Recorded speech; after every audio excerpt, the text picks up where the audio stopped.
This evening, first, the Georgetown Public Hospital takes decisive action after a damning investigation into a stillbirth case reveals major protocol breaches.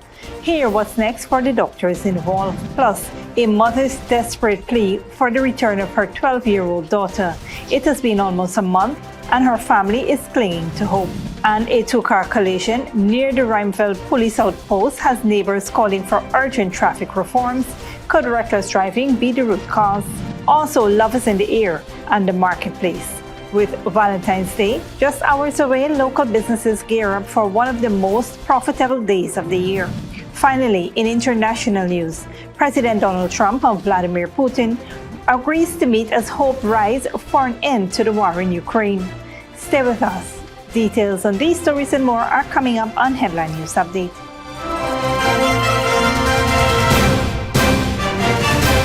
Welcome to this broadcast of Channel 2's Headline News Update for February 13, 2025. I am Baby Bacchus. Thank you for joining us.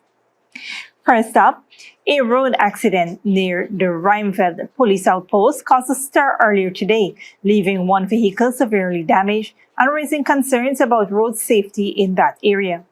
For more details on this incident and the community's growing frustration with traffic issues, we turn to reporter Malcolm Carter, who was at the scene of the accident.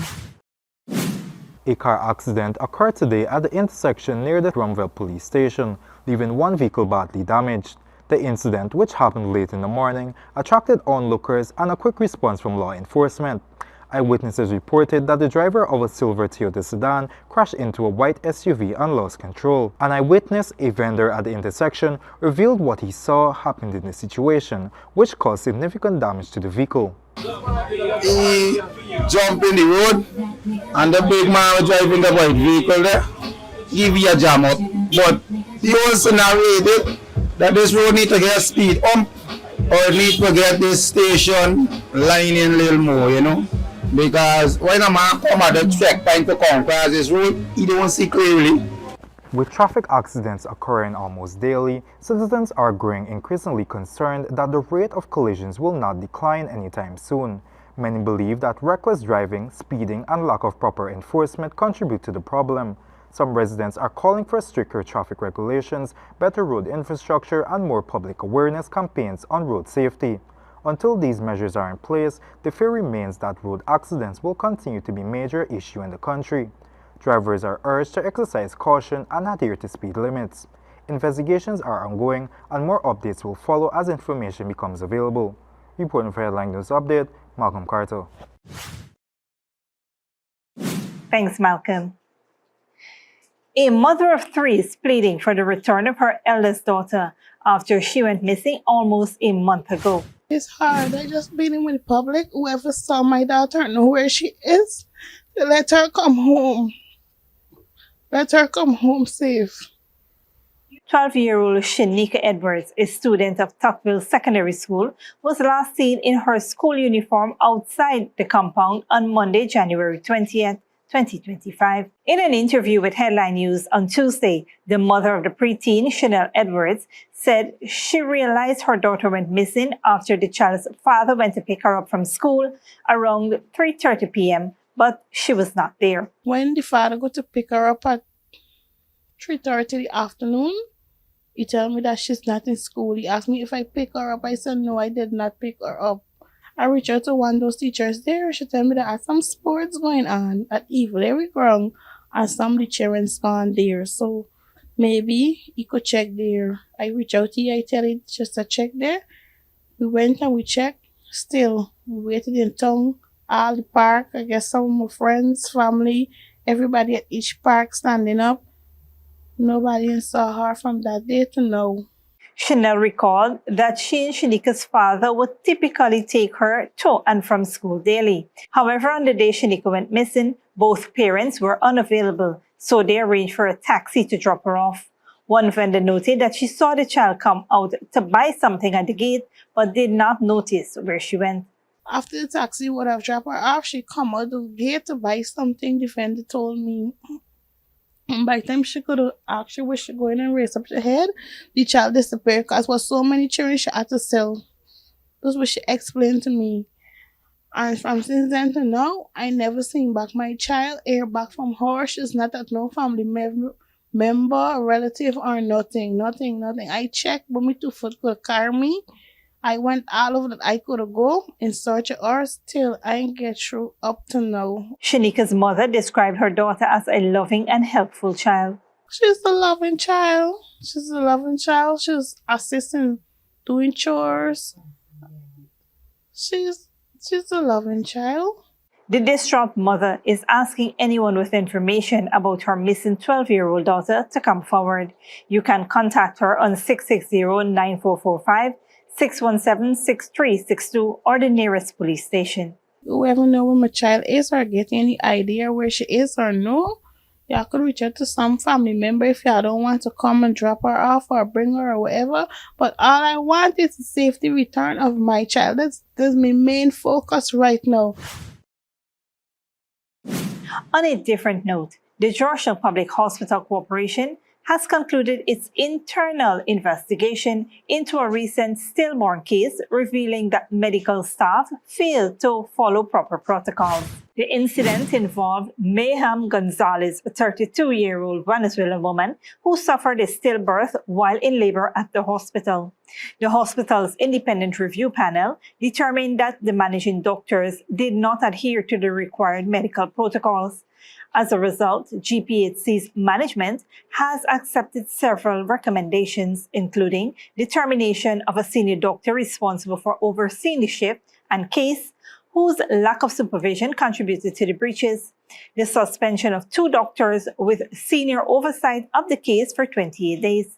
GPHC's administration has met with Gonzalez and her family to provide an update on the outcome of the investigation. The family has expressed satisfaction with the actions taken. Gonzalez had alleged negligence and mistreatment by the hospital staff, including emotional and verbal abuse, and accused the hospital of falsifying the birth report. She also claimed that doctors delayed her cesarean section request and forced her to walk to another bed for the surgery despite being unable to move. In a statement, GPHC's CEO Robbie Rambaran had assured there would be no cover-up and that appropriate disciplinary action would follow if malpractice is confirmed. Stick around when we return. Police raid at Stabrook Market leads to cannabis discovery, vendor arrested, and businesses in Georgetown gear up for Valentine's Day shopping rush.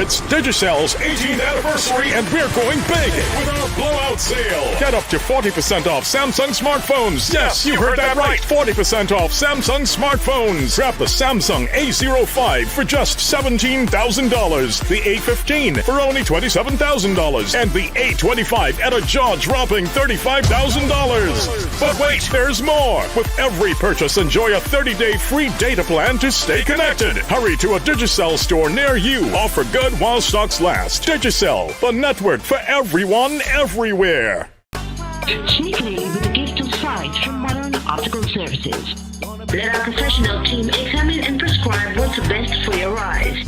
Common smiles make fashionable faces. See us for a full line of optical services, including brand name and prescription eyewear.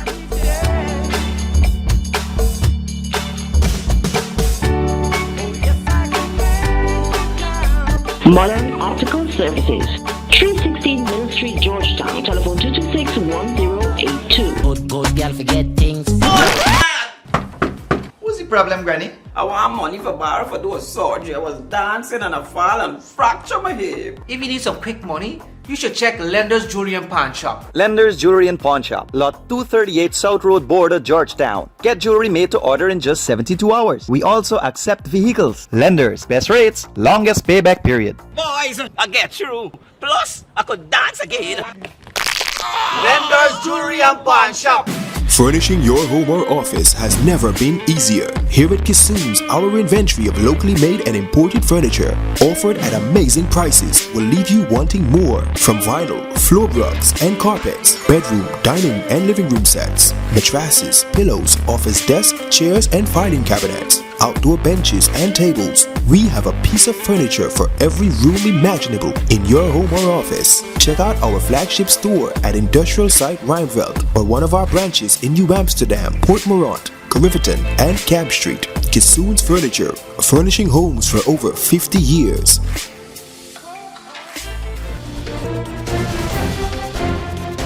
Welcome back. The first ever special needs school has officially been opened in Region 2. The Exceptional Learners Center is located at Cottonfield. The facility, which will benefit approximately 30 learners with disabilities, was commissioned on Wednesday by President Dr. Mohamed Irfan Ali. Equipped with essential amenities to support children on the spectrum and those with disability, the center marks a significant step in the government's efforts to provide inclusive education. We recognize, however, that there are many children with special needs that have faced undue barriers. Barriers that have denied them the quality education they deserve, that have made learning environments inaccessible, and that have marginalized them from the broader society. That is what we embraced when we developed the manifesto. And when we committed that we're going to change that, we first of all embraced that fact and said we don't agree with it, we have to end it, and we're going to invest in changing it. And that is what you're seeing, the results of investing in changing it. During his keynote address, President Ali announced the introduction of special buses to transport differently abled children to special education facilities across the country. The initiative aims to ease transportation challenges frequently raised by parents. President Ali also revealed plans to integrate health services at the facility, ensuring children receive monthly medical checkups on site. We're going to integrate health services for these children with this facility, so that these children, if they have to go for monthly health checkups in the clinics, we're going to bring the clinic to the facility here every month. Funded by the Caribbean Development Bank through the Basic Needs Trust Fund, the school is part of a broader effort to improve access to quality education for children with special needs. President of the CDB, Daniel Best, lauded the initiative, emphasizing its role in fostering inclusive development. Education is a fundamental right, and every child deserves the opportunity to learn, grow, and thrive in an environment that understands and supports their unique needs. Today, we are taking a monumental step towards ensuring that children with special needs in this community have access to education and the resources that they rightfully deserve. Projects like these are at the heart of development and the reason that the Caribbean Development Bank exists. Since 2022, Ghana has expanded its special education facilities from 13 to 27, with a 600% increase in education investments. The president reaffirmed his administration's commitment to breaking barriers for special needs students, highlighting initiatives such as the Special Needs Swimming Program at the Cerro Porto College of Education. Moving on, Valentine's Day is just around the corner, and businesses across Ghana are pulling out all the stops to cater to lovebirds looking for the perfect gift. For more on how businesses are gearing up for the big day, we turn to reporter Malcolm Carter. As Valentine's Day approaches, businesses across Guyana are preparing for one of the most commercially significant days of the year. From florists and chocolatiers to gift shops and restaurants, many anticipate a surge in sales as couples seek the perfect expression of love. With the big day just hours away, I spoke with some business owners about their preparations and expectations surrounding the occasion. Our first stop was Candy Corner, a popular destination for sweet treats. The store is stocked with an array of Valentine's-themed confections, catering to those looking to indulge their loved ones. Christmas just gone. This is what we normally sell: wines, chocolate, And as I say earlier, it's just a little addition, some roses, and that is it. No big preparation. So compared to Christmas to now, you see persons buying more chocolate or wine right now? Both. Both, yeah, both. As well as flowers? Yeah, because I do florals too. I make flowers like these, like I make for Valentine. For many businesses, Valentine's Day represents a crucial opportunity to boost revenue, and this year is no exception. From increased foot traffic to last-minute online orders, entrepreneurs capitalize on the demand. Many have introduced special promotions, bundle deals, and customized offerings to attract customers. We also visited Ellie's Fashion Jewelry and Brands by Exclusive, which has curated unique gifts selections for the occasion. Ellie's Fashion Jewelry, looking at the preparation and decoration in time for Valentine's Day. As you can see, they are ready. You have chocolates, you have teddy bears, you have wine with teddy bear, you have roses. Just come down to Ellie's Fashion and you can grab something for your loved one. So you can come on down to Brands by Exclusive. All that you're looking for, even jewelry, you have dresses in red and so forth. Just come on down. Looking at all the lovely Valentine's Day sale and setup for tomorrow. As February 14 dawns, retailers remain hopeful that their efforts will yield strong sales, bringing joy to customers and profitably to their businesses. Love is undoubtedly in the air and the marketplace, whether it's a bouquet of fresh flowers or a box of gourmet chocolates. Reporting for Headline News Update, Malcolm Carter. Thanks, Malcolm.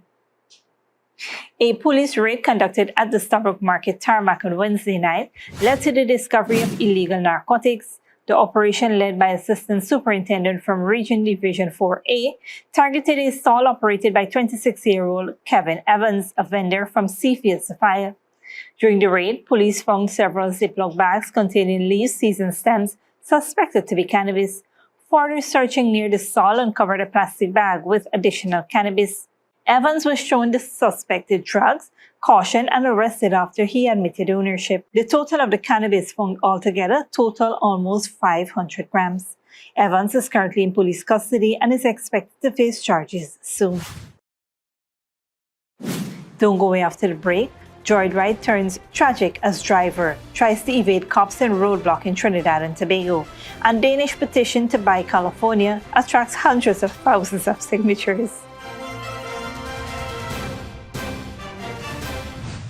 Digicel is celebrating 18 amazing years, and we're giving you the ultimate shopping spree. That's right, top up with $1,000 or more, and you could be one of 4 lucky winners, each walking away with up to $1 million in groceries. Imagine filling your carts with everything you need and more, absolutely free. Top up now and get ready to dash for carts full of groceries. Digicel, the network for everyone, everywhere. Furnishing your home or office has never been easier. Here at Kissoon's, our inventory of locally made and imported furniture, offered at amazing prices, will leave you wanting more. From vinyl, floor rugs and carpets, bedroom, dining and living room sets, mattresses, pillows, office desk, chairs and filing cabinets, outdoor benches and tables. We have a piece of furniture for every room imaginable in your home or office. Check out our flagship store at Industrial Site Ruimveldt or one of our branches in New Amsterdam, Port Morant, Riverton and Camp Street. Kissoon's Furniture, furnishing homes for over 50 years. Sneakily with a gift of sight from Modern Optical Services. Let our professional team examine and prescribe what's best for your eyes. Common smiles make fashionable faces.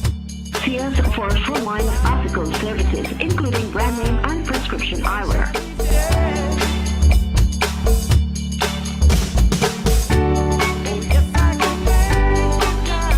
Modern Optical Services, 316 Middle Street, Georgetown. Telephone 226-1082. Good girl forget things. What's the problem, Granny? I want money for do a surgery. I was dancing and I fall and fracture my hip. If you need some quick money, you should check Lender's Jewelry and Pawn Shop. Lender's Jewelry and Pawn Shop, lot 238 South Road Border, Georgetown. Get jewelry made to order in just 72 hours. We also accept vehicles. Lender's, best rates, longest payback period. Boys, I get through. Plus, I could dance again. Lender's Jewelry and Pawn Shop.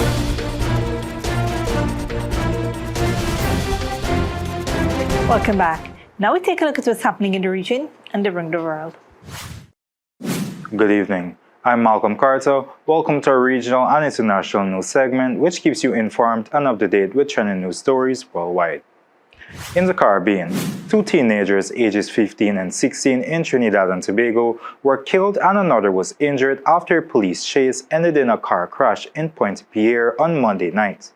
The unlicensed driver, also 16, reportedly fled the scene. The owner of the car claimed it was used without his permission. Police are investigating the incident, which highlights concerns about underage driving and traffic safety. Families mourn the tragic loss of the young lives. Meanwhile, in Europe, a satirical petition proposing Denmark crowdfund $1 trillion to buy California has gained over 200,000 signatures. The campaign humorously promises sunshine, avocados, tech dominance, and renaming Disneyland Hans Christian Andersen Land. Inspired by Donald Trump's interest in acquiring Greenland, the petition playfully envisions New Denmark with bike lanes, Viking-themed Disney characters, and universal health care in California. While satire, the petition highlights ongoing debates about Greenland's independence and US-Denmark relations. We now turn your attention to Asia, where China's government is rolling out a series of measures to boost consumer spending and stimulate economic growth. Shanghai recorded a decline in retail sales last year for just the second time in 4 decades, a worrying sign for the world's second-largest economy.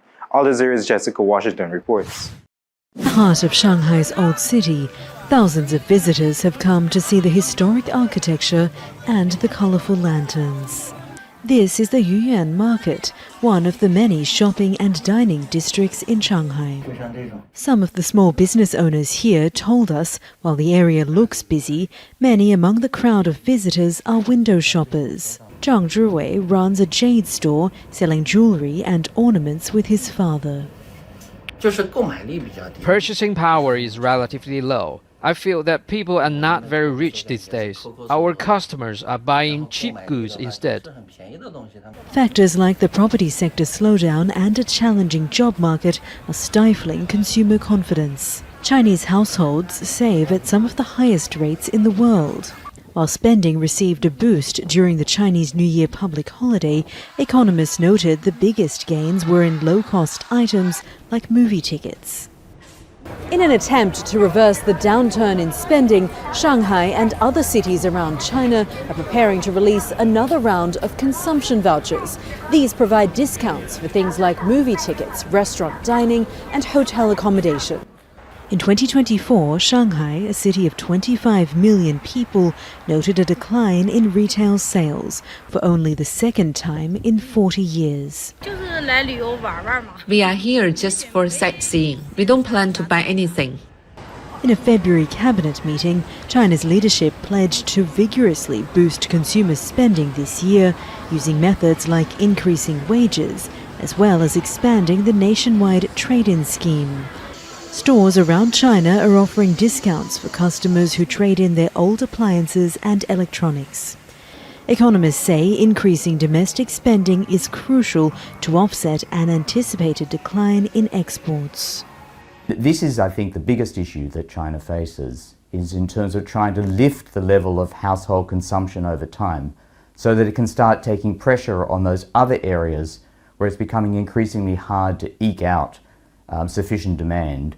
For small business owners like Zhang, that means a difficult wait for customers to return. He says he's earning just enough to pay his rent, but he's determined to keep his store open. Jessica Washington, Al Jazeera, Shanghai. Finally, US President Donald Trump has said that he and Russian President Vladimir Putin have agreed to meet and begin talks to end war in Ukraine. That's after he spoke with Putin for over an hour on the phone before speaking to the Ukrainian President Volodymyr Zelensky. Al Jazeera's Alan Fisher reports. Almost exactly 3 years since the war in Ukraine started, Donald Trump believes he can bring it to an end, pushing both sides to start peace talks. I think they have to make peace.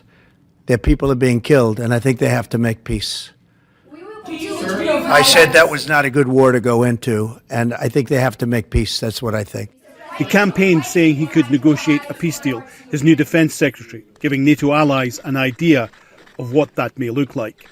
We want, like you, a sovereign and prosperous Ukraine. But we must start by recognizing that returning to Ukraine's pre-2014 borders is an unrealistic objective. Chasing this illusionary goal will only prolong the war and cause more suffering. Trump spoke to Vladimir Putin for 90 minutes on Wednesday. He told social media, "We both agreed we want to stop the millions of deaths taking place in the war with Russia-Ukraine. President Putin even used my very strong campaign motto of common sense. We both believe very strongly in it. We agreed to work together very closely, including visiting each other's nations. We have also agreed to have our respective teams start negotiations immediately." Vice President J.D. Vance and new Secretary of State Marco Rubio will lead the US team. They'll be joined by the CIA Director and the National Security Advisor. They'll meet Ukrainian President Vladimir Zelensky at the Munich Security Conference on Friday. During the election campaign, Donald Trump said he would end the war in Ukraine as soon as he was elected, before he even took office. But there was never any detail on how. At the weekend, he gave an interview saying that at some point, Ukraine may become Russian. While President Zelensky confirmed he'd spoken to Donald Trump, he gave little insight into what may happen next. President Trump informed me of what Putin had told him. We believe that America's strength is enough, together with us and all of our partners, to push Russia and Putin to peace. But Ukrainian observers say they're concerned Trump is being played by Putin. They are not speaking about the facts of the Russian aggression. They are speaking as it is some strange conflict somewhere that they are going to mediate. President Zelensky said he would consider swapping territory, giving up Ukraine land for gains they made in Russia. And he's been clear in the past, any peace deal will be between Russia and Ukraine, not Russia and America. Alan Fisher, Al Jazeera, Washington. That wraps up our regional and international news segment for tonight. Thank you for joining us as we bring you the latest updates from around the globe. I'm Malcolm Carter. Good night. See you next time. Back to you, baby. Thanks, Malcolm. Up next is the 3-day weather forecast.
And that's Safe TV2 Headline News for this Thursday evening.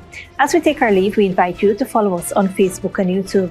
You can tune in tomorrow at 6:30 a.m. for a rebroadcast and at 5:30 p.m. for more news. Until then, please take care of yourself and each other.